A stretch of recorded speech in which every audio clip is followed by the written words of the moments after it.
እኛ ባዝነው ልክ ሳይሆን እኛ ከያዝነው በተሻለ መልኩ አስተዳደራዊ ችግር ካለ አስተዳደራዊ መፍትሄ ያመጣቸው ወታደራዊ ድክመቶች ካሉ እነዛን አጠቃላይ ወታደራዊ ድክመቶችን እየፈታቸው ጠቅላላ ጠላቶቻችንን በመጡበት ቋንቋ ልክ እያናገራችሁ እንደዚህ አመጣጣቸው መመለስ ሳይሆን በመጡበት እንዲቀበሩ በማድረግ የአማራን መከራ ለአንዴና ለመጨረሻ ጊዜ መገፍተር ለአንዴና ለመጨረሻ ጊዜ ችግሩን ስር ነቀል ለውጥ ማምጣት የምንችለው እንደዚህ በመሰልጠን በመደራጀት በመታጠቅ ብቻ ነው አይደል? ስለዚህ ከኛ ምን ይጠበቃል? አሰልጣኞች የሚሉት ነገር ከግምት አስገብተን እያንዳንዱን ነገር ተግባራዊ ማድረግ ይጠበቅብናል። ምናልባት ከተለያየ አቅጣጫ ነው የመጣችሁት። የተለያየ ፋኖ መዋቅር ከተሰበሰበበት ቦታ ነው የመጣችሁት። ፋኖነት ታጥቆ ሰፈር ለሰፈር ማውደልደል አይደለም። ፋኖነት ትጥቅን አሳምሮ ትናንት ከያት ቅድመ ያዘጋ በድንበር የተጋፋ የተጣላን ሰው በአጥር በወሰን የተጣላን ሰው ሄዶ ማስፈራራት አይደለም።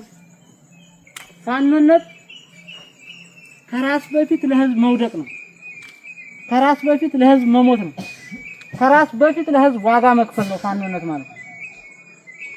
ስለዚህ እያንዳንዳችን ትጥቅ ስንታጠቅ ጠላቶቻችንን ለመከላከል ህዝባችንን ከገጠመው የመጣት አደጋ ለመጠበቅ ብቻ መሆኑ ታምኖ እዚህ ጋር የምትወስዱት ስልጠና በአጠቃላይ አማራን ለማዳን አማራን ለማትረፍ አማራን ከሌሎች ወንድም ብሔሮች እኩል አድርጎ አቻ ህዝብ አድርጎ ህልው ሆኖ እንዲቀጥል ህልውናው ተረጋግጦ ለዘመናት ተሻጋሪ እንዲሆን አያት ቅድመ አያቶቻችን ሲያደርጉት እንደነበረው ከሌላውም ሳናስበልጥ ከሌላውም እንዲያንስ ሳንፈቅድ የርስት የማንነት ጥያቄያችንን መልሰን ከሌሎች ወንድም ህዝቦች ጋር እኛ እንደ ህዝብ ጥላት የለንም።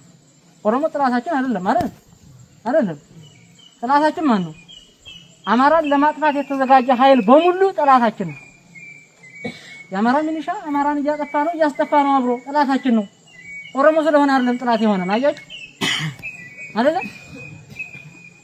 በተመሳሳይ በልዩ ኃይሉም በመከላከያው በፌደራል ፖሊሱም በህዝባዊ ፖሊሱም ተሰግስገው ያሉ የአማራ ወንድሞቻችን በደም ምንድናቸው? አማራ ናቸው። በደም አማራ ናቸው። በአመለካከት ግን አማራን ለማጥፋት ከሚቋምጥና አማራን ለማጥፋት ከተሰለፈ ኃይል ጋር ወግነው አብረው እየመቱን ነው እያጠፉን ነው። ስለዚህ እኛ እንደ ህዝብ ጠላት የለንም። ብልጽግና የሚባል መዋቅር ግን አማራ ጠል የሆነ ስርዓት መሆኑን ተረድታችሁ ሁሉም ሰው የሚታገለውን ዓላማ የሚታገለውን ጥላት ለይቶ መታገል መቻል አለበት። ስለዚህ እኛ የምንታገለውን ጥላት መለየት ያስፈልጋል። የምንታገለው ማን ነው? ብልጽግና ነው። ስርዓት ነው የምንታገለው። ስርዓት ነቅለን ስርዓቱን ተክላለን።